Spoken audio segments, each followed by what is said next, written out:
दीपा के माता पिता बहुत गरीब थे। पिता लोगों के घरों में माली का काम किया करते थे और उसकी माँ सावित्री कोठियों में खाना बनाने का काम करती थी। जो समय मिलता उसमें माँ बेटी कपड़े सिलाई करती थी। दीपा सरकारी स्कूल में 12वीं में पढ़ती थी। एक दिन, मेरी स्कूल में सब लड़कियाँ कितनी अच्छी अच्छी घड़ियाँ लगा कर आती है, मुझे भी एक घड़ी दिलवा दो ना। दीपा, तुम्हें पता तो है ना कि हमारी आमदनी इतनी नहीं है कि हम तुम्हें ऐसी चीजें खरीद कर दे सके। किसी तरह से रोटी पानी का खर्चा चल जाता है, बस यही बहुत है। माँ, हम क्यों ना कोई काम शुरू करें? काम शुरू करने के लिए भी तो एक मुश्त रकम चाहिए होती है, हमें कौन इतने पैसे देगा? माँ, हम अभी से कुछ पैसे बचाना शुरू करते हैं, 1 साल के भीतर ही हम अपना काम शुरू करेंगे। मैं सोच रही हूँ कुछ ट्यूशन कर लूँ। तुम अपनी पढ़ाई पर ध्यान दो, पढ़ लिख कर कुछ बन जाओगी तो हमारे नसीब खुल जाएंगे। माँ, पढ़ाई लिखाई तो चल रही है, फिर ट्यूशन से तो ज्ञान ही बढ़ेगा। जैसा तुम्हें ठीक लगे।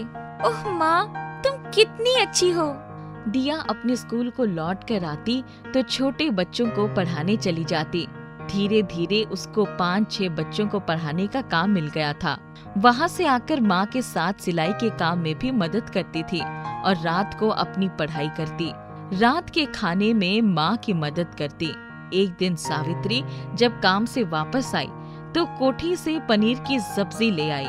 माँ, ये सब्जी तो बहुत स्वादिष्ट है, किसने बनाई? बनाई तो मैंने ही थी। माँ, कल घर में भी पनीर की ऐसी ही सब्जी बना देना, मैं स्कूल लेकर जाऊंगी।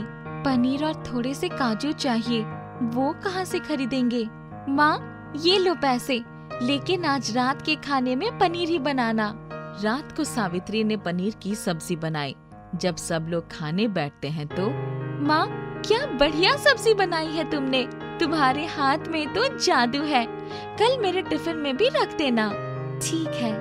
दूसरे दिन जब लंच टाइम में दीपा जैसे ही अपना टिफिन का डिब्बा खोला, सारी लड़कियां उसके डिब्बे से पनीर की सब्जियां चटकारे ले लेकर खाने लगी। उसकी कक्षा में पढ़ने वाली दीपा, ये तो लबाबदार पनीर है, तुम कल फिर यही सब्जी ले आना।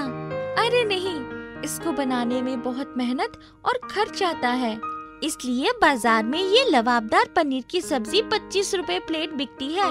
दीपा जब घर आई तो माँ, अब तक तो हमारे पास लगभग 500 रुपए हो गए हैं, क्यों ना हम अपना काम शुरू कर दें? काम क्या शुरू करेगी? माँ, हम घर में पनीर की सब्जियाँ बनाएंगे, इसको लबाबदार पनीर कहते हैं, इसको बेच देंगे, अगर बिक जाएगा तो आगे बढ़ाएंगे। मेरे स्कूल में लड़कियाँ कह रही थी कि बाजार में 25 रुपए प्लेट बिकता है लबाबदार पनीर। अच्छा, परंतु बेचेगा कौन?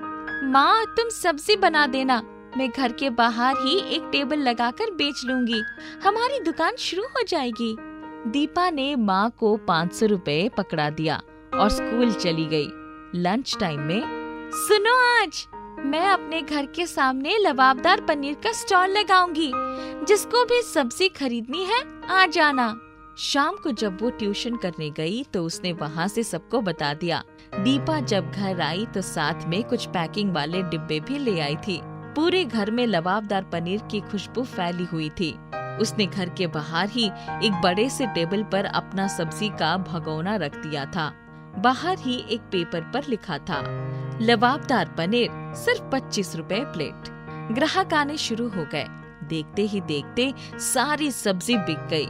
उस दिन उन्हें 1000 रुपए मिले। करीब 50 प्लेट सब्जी हाथ के हाथ बिक गई थी। माँ, मैं कह रही थी ना कि तेरे हाथ में जादू है, कल हम ज्यादा सब्जी बनाएंगे, मैं कल ट्यूशन नहीं जाऊंगी। दूसरे दिन उन्हें फिर अच्छी आमदनी हुई। उसके माता पिता बहुत खुश हुए। दीपा ने ट्यूशन छोड़ दिया और माँ के साथ पनीर की सब्जी बनाने में मदद करने लगी। कुछ ही दिनों में उनकी दुकान बहुत मशहूर हो गई। एक दिन, अब तो इतने ग्राहक आने लगे हैं कि पूरा ही नहीं पड़ता। माँ, एक काम करो, तुम अपने काम पर जाना बंद कर दो, हम लोग कुछ कुर्सी और टेबल खरीदकर बाहर ही रख देंगे और सब्जी के साथ रोटी भी देते हैं, जिसको मन हो खा कर जाए और जिसको मन हो लेकर जाए। कहा तो तुम ठीक रही हो, पर इतने पैसे कहाँ से आएंगे? तुम जिन घर में काम करती हो वहाँ से कुछ उधार ले लो, वो लोग बहुत अच्छे हैं, आसानी से दे देंगे। वो लोग तो वैसे भी नाराज होंगे जब मैं उन्हें बताऊंगी कि मैं काम छोड़ रही हूँ। एक बार कहकर तो देखो, तुम उनके घरों में 10 सालों से काम कर रही हो। दीपा की बात मानकर सावित्री कोठियों में गई तो उसे सबने पैसे देने का वादा किया, पर काम छोड़कर जाने के नाम पर कोई राजी नहीं हुआ। वो निराश होकर घर आ गई। शाम को दीपा आई तो माँ, भगवान ने हमारी सुन ली। तुम्हें याद है, मैंने कुछ महीनों पहले एक परीक्षा दी थी, उसमें पास हो गई। मुझे स्कूल 5,000 रुपए स्कॉलरशिप के लिए मिलेंगे, तभी उन पैसों से हम टेबल कुर्सी खरीद लेंगे। कुछ दिनों में ही उन्होंने अपने टेबल के आगे टेबल कुर्सी रखवा दी और दोनों माँ बेटी मिलकर सब्जी और रोटी बना लेती। उनकी आमदनी डबल हो गई। उनकी दुकान पर जब भी कोई गरीब आता तो उसको मुफ्त में खाना खिलाते थे। कुछ दिनों बाद ही दीपा की परीक्षाएं शुरू होने वाली थी। दीपा, अब तुम अपनी परीक्षा की तैयारी करो। मैं अपनी मदद के लिए कुछ दिनों के लिए एक लड़का रख लेती हूँ। विनय पढ़ा लिखा और समझदार है। मैं जहाँ काम करती हूँ वहीं पर एक कमरा में रहकर पढ़ाई करता है। वो मुझसे किसी काम के लिए पूछ भी रहा था। ठीक है माँ। दीपा आराम से परीक्षा की तैयारी करने लगी। कुछ दिनों में उसकी परीक्षाएं शुरू हो गई। अब दीपा को हिसाब किताब भी देखने का समय नहीं मिलता था। जब परीक्षा खत्म हुई और उसने हिसाब लगाया तो पैसे की बहुत गड़बड़ी थी। माँ, हमें बहुत नुकसान हुआ है। तुम्हारा विनय जरूर कुछ गड़बड़ी कर रहा है। अब तो मैं पढ़ी लिखी नहीं हूँ, वही सारा हिसाब किताब करके मुझे पैसे देता है। आज तो आया भी नहीं। चलो, आज से मेरी छुट्टियाँ भी शुरू हो गई है, मैं खुद ही देखूंगी। उनका धंधा फिर से चल पड़ा। एक दिन रात के समय सावित्री की तबीयत अचानक बहुत खराब हो गई। खांसते खांसते उसका दम निकला जा रहा था। वो लोग उसे लेकर अस्पताल गए। इनको अस्थमा की बीमारी है, हम दवा दे रहे हैं और इंजेक्शन लगा दे रहे हैं, पर इन्हें आग या चूल्हे के सामने नहीं बैठना है। दूसरे दिन सुबह से ही दीपा अकेले सारा काम कर रही थी। माँ को डॉक्टर ने आराम करने को कहा था। उस दिन अचानक विनय आ गया। विनय, तुम अचानक कहाँ चले गए थे? मेरी माँ की तबीयत बहुत खराब हो गई थी, इसीलिए मुझे आपकी दुकान से पैसे भी चुराने पड़े थे, पर मेरी माँ ठीक ना हो सकी, वो खत्म हो गई। इतना कहकर विनय रोने लगा। अच्छा, तुम रो मत। मुझे पता है कि माँ के इलाज के लिए आदमी कुछ भी कर सकता है।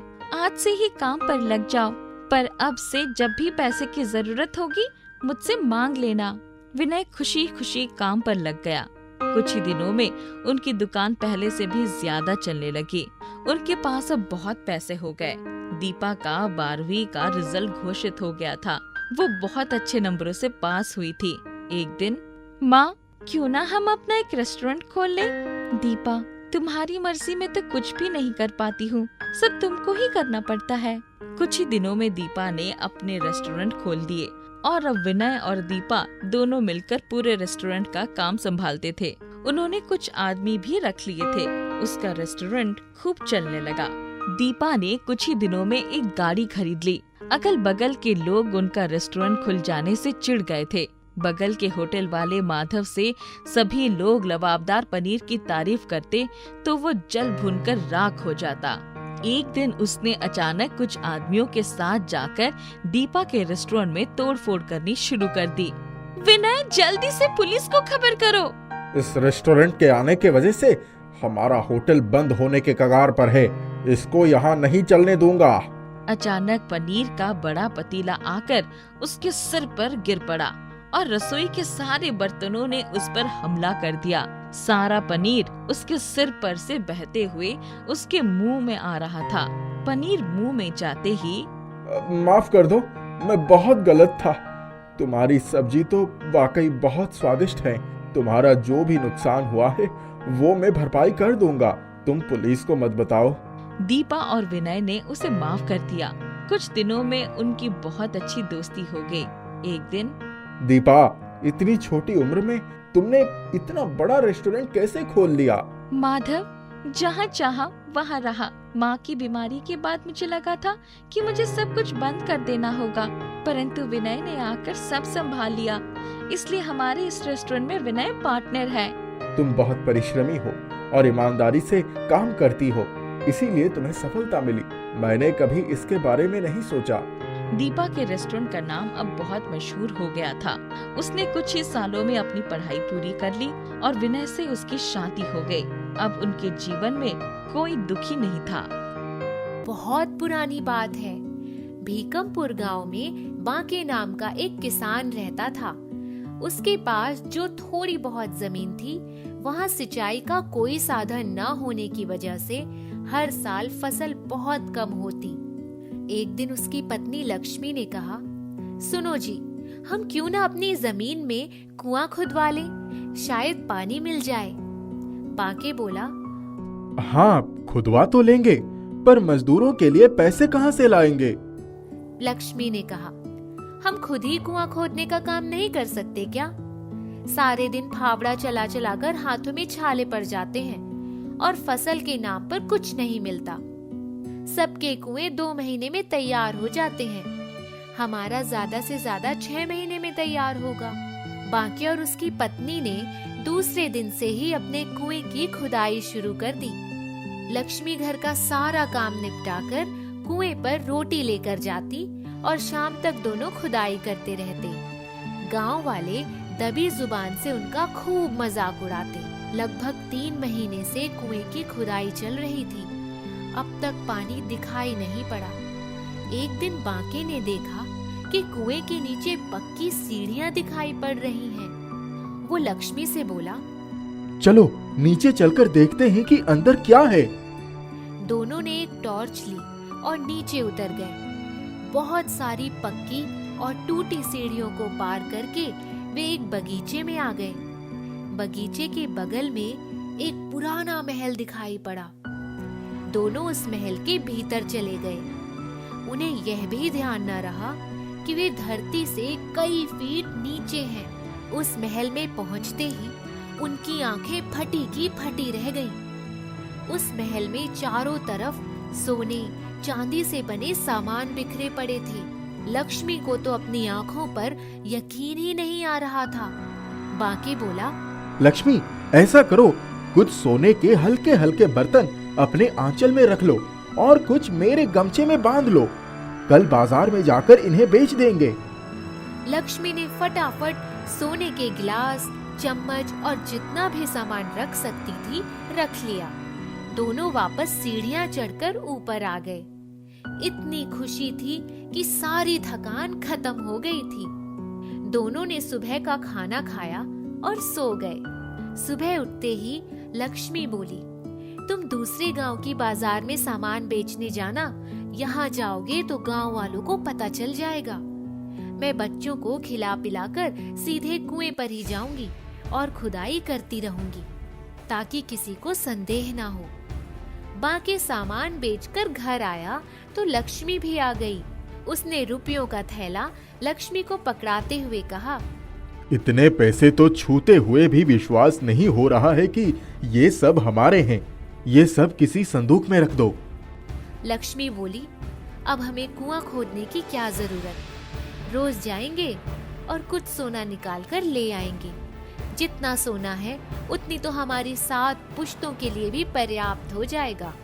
बांके ने कहा, चलो खाना दो, खाना खाकर सो जाते हैं।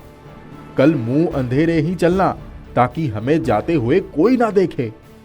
इस बार दोनों एक बड़ा सा बोरा लेकर गए, पूरा भर कर ले आए। बांके बोला, सुनो, 2-4 दिन खाली कुएं की खुदाई करेंगे, फिर नीचे जाएंगे। दूसरे दिन बांके शहर गया और बहुत सारे रुपए बोरे में भरकर ले आया। धीरे धीरे उनके पास बहुत दौलत हो गई। एक दिन उनके पड़ोसी नत्था ने कहा, क्यों भाई, कुएं में पानी आया? उसने कहा, नहीं, अभी कहाँ, बहुत मेहनत करनी होगी अभी। पैसा बोलता है, ये कहावत तो बहुत पुरानी है। वही हाल उनका भी हुआ। धीरे धीरे रहन सहन का स्तर ऊंचा हो गया। जहाँ घर में कुछ भी नहीं था, अब सारी सुविधाएं आ गई। पर उन्होंने खुद किसी को कुछ नहीं बताया। बच्चे भी अब शहर के अच्छे स्कूल में पढ़ने जाते थे। लक्ष्मी अच्छी अच्छी साड़ियाँ और गहने पहनने लगी। एक दिन जब दोनों कुएं की खुदाई के लिए जा रहे थे तो नत्था भी उनके पीछे पीछे गया। वे दोनों जब तक खुदाई करते रहे तब तक वह वहीं कुएं के पास ही बैठा रहा, पर उसे कुछ भी पता नहीं चला। उस दिन दोनों खुदाई करके वापस आ गए, लेकिन लक्ष्मी को कुछ शंका हो गई थी। उसने कहा, सुनो जी, कुएं पर चलते हैं। मुझे तो लगता है नत्था को संदेह हो गया है। कहीं ऐसा ना हो कि हमारे आने के बाद वह दोबारा खोजबीन करने पहुंच गया हो। वे दोनों रात को जब कुएं के पास गए तो देखा नत्था सचमुच 3 लोगों के साथ वहीं बैठा मिट्टी की छानबीन कर रहा था, जैसे मिट्टी में कुछ खोज रहा हो। वे दोनों आड़ से ही छुपकर देखने लगे। थोड़ी ही देर में उन्होंने देखा कि नत्था और उनके साथी कुएं में नीचे उतर गए। रात का समय था। उन दोनों ने ऊपर से ही पहले 4 ईंटें नीचे फेंक दी। नत्था चिल्लाया, अरे कौन है भाई? बांके भारी आवाज में बोला, मैं हूँ लंगड़ा भूत, इस कुएं में हमारा राज है, अभी आता हूँ। यह सुनकर तीनों उस जगह से भागते हुए पसीने से तरबतर होकर खेतों में होते हुए अपने प्राण बचाकर भागे। लक्ष्मी और बांके का हंस हंस कर बुरा हाल था। वो दोनों घर आकर भी बहुत देर तक हंसते रहे। सुबह पता चला कि नत्था को बुखार आ गया। बांके बोला, जरा देख कर आता हूँ, नत्था का हाल तो पूछ आऊं। लक्ष्मी ने हंसते हुए कहा, उगल मत आना कि तुम ही लंगड़ा भूत हो। उनके पास पैसे की कमी नहीं थी। एक दिन बांके शहर गया और वहाँ एक इंजीनियर से मिलकर अपने घर में नीचे तक जाने के लिए सीढ़ियाँ बनवाने का प्लान बताया। उसने कहा, मैं नीचे एक अंडरग्राउंड घर बनाने की सोच रहा हूँ। इंजीनियर ने आकर दूसरे दिन से ही काम शुरू कर दिया। जब सीढ़ियाँ बन गईं, तो उन्होंने कुएं तक एक सुरंग खुदवाई। जब बगीचे की हरियाली थोड़ी सी दिखने लगी तो बांके ने वही काम रुकवा दिया और इंजीनियर को पूरे पैसे देकर विदा कर दिया। इसके बाद उन्होंने मजदूर लगवाकर कुएं को भी भरवा दिया। अब वे लोग अपने घर से ही सुरंग के रास्ते उस महल में चले जाते और जितना चाहे उतना सोना लेकर आते। उनका जीवन पूरी तरह से बदल चुका था।